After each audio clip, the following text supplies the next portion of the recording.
여러분, 교실의 모습이 AI 때문에 완전히 달라지고 있습니다. 이게 먼 미래 얘기가 아니고요. 바로 오늘 우리 선생님들하고 학생들이 실제로 쓸 수 있는 구글의 AI 도구들이 있거든요. 이게 교육의 미래를 어떻게 열어젖히고 있는지 지금부터 같이 한번 제대로 파헤쳐 보겠습니다.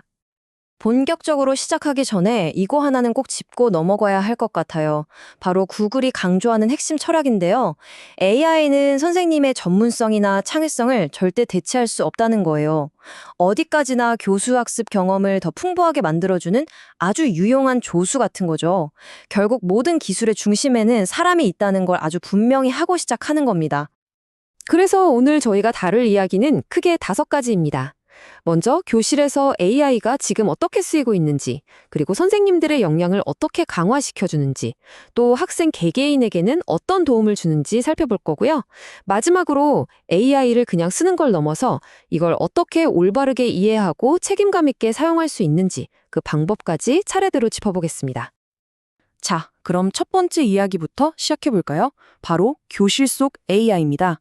사실 AI라는 이 강력한 기술을 교육 현장에 도입한다는 건 어떻게 보면 굉장히 과감한 도전이잖아요. 하지만 동시에 책임감 있는 적용이 그 무엇보다도 중요하겠죠. 구글은 이 둘 사이의 균형을 과연 어떻게 잡고 있을까요? 그렇다면 이 책임감 있는 기술이 가장 먼저 돕는 사람은 누구일까요? 네, 바로 우리 선생님들입니다. AI가 어떻게 선생님들의 창의적인 파트너가 되고 또 든든한 교육 조수가 되어주는지 지금부터 좀 더 구체적으로 한번 들여다보겠습니다. 매일같이 반복되는 행정 업무나 수업 자료 준비하는 데 들어가는 시간, 이걸 확 줄일 수 있다면 어떨까요? AI가 바로 그 지점에서 선생님들을 도와주는 거예요. 좀 단순한 업무는 AI 조수한테 맡기고요. 우리 선생님들은 그 시간에 학생 한 명 한 명에게 더 집중하고 더 창의적인 수업을 구상하는데 온전히 시간을 쓸 수 있게 되는 거죠. 구글의 제미니가 바로 그런 역할을 톡톡히 해냅니다. 자, 그럼 실제 교실에서 AI가 어떻게 쓰일 수 있을지 한번 상상해 볼까요? 예를 들어 먼저 재민이랑 아이디어를 주고받으면서 수업 계획에 대한 영감을 얻는 거예요. 그리고 다음으로 수업에 쓸 유튜브 영상이 있다? 그럼 AI가 자동으로 흥미로운 토론 질문들을 척척 만들어주죠. 마지막으로 구글 문서나 지메일에서 해야 하는 행정 업무까지 AI가 거들면서 시간을 아껴줍니다. 그러니까 아이디어 구상부터 마무리까지 모든 단계에서 정말 든든한 조수가 하나 생기는 셈이죠. 이렇게 선생님들이 시간과 에너지의 여유를 찾게 되면 그 혜택은 누구한테 갈까요? 네, 고스란히 우리 학생들에게 돌아가겠죠. 그런데 AI는 여기서 한 걸음 더 나아가요. 학생 한 명 한 명의 학습 속도에 딱 맞춘 개인과외 선생님 역할까지 해낸다는 겁니다. 아니, 어떻게 모든 학생에게 이런 맞춤형 교육이 가능해지는 걸까요? 기존의 교실을 한번 떠올려 보세요. 모든 학생들이 똑같은 진도에 맞춰야 했잖아요. 좀 힘들어하는 친구도, 앞서 나가는 친구도요. 하지만 AI가 도입되면 이야기가 완전히 달라집니다. 어떤 학생에게는 조금 더 어려운 도전 과제를 톡 던져주고 다른 학생에게는 개념을 다시 한번 설명해주는 힌트를 실시간으로 제공하는 거죠. 핵심은 바로 이겁니다. 모든 학생이 자신만의 속도로 자신에게 꼭 맞는 방식으로 배울 수 있는 환경이 열리는 거예요. 그럼 이런 맞춤형 학습은 구체적으로 어떤 도구들로 이루어지는 걸까요?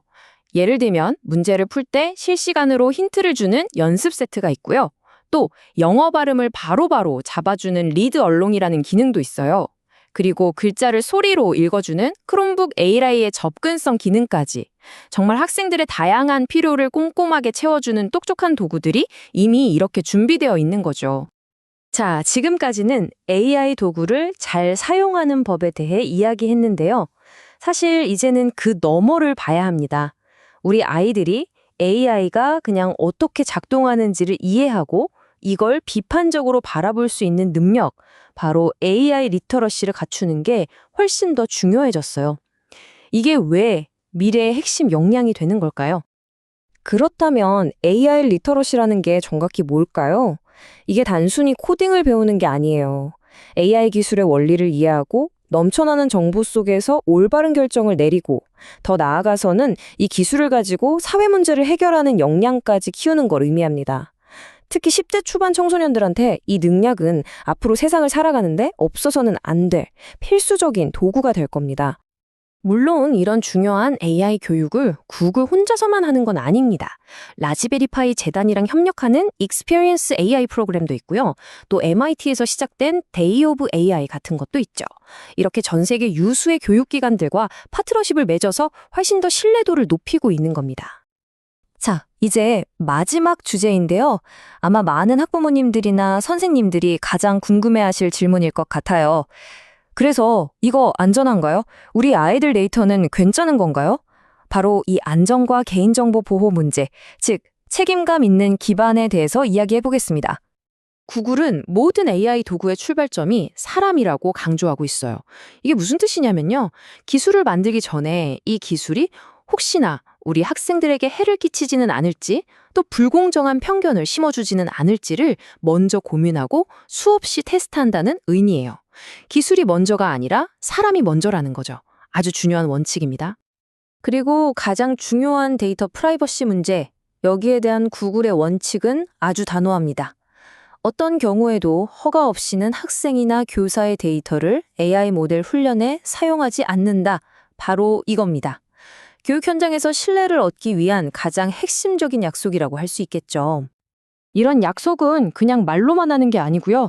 구체적인 노력들로 뒷받침되고 있습니다. 업계 최고 수준의 보안 시스템은 기본이고요.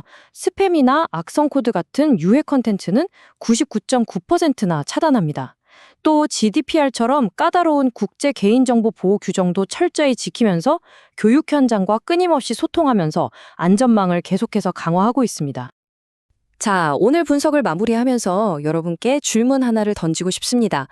AI가 연필이나 공책처럼 너무나 당연한 교실의 도구가 되는 시대가 오고 있잖아요. 그럴 때 우리 다음 세대에게 정말로 필요한 핵심 역량은 과연 무엇일까요?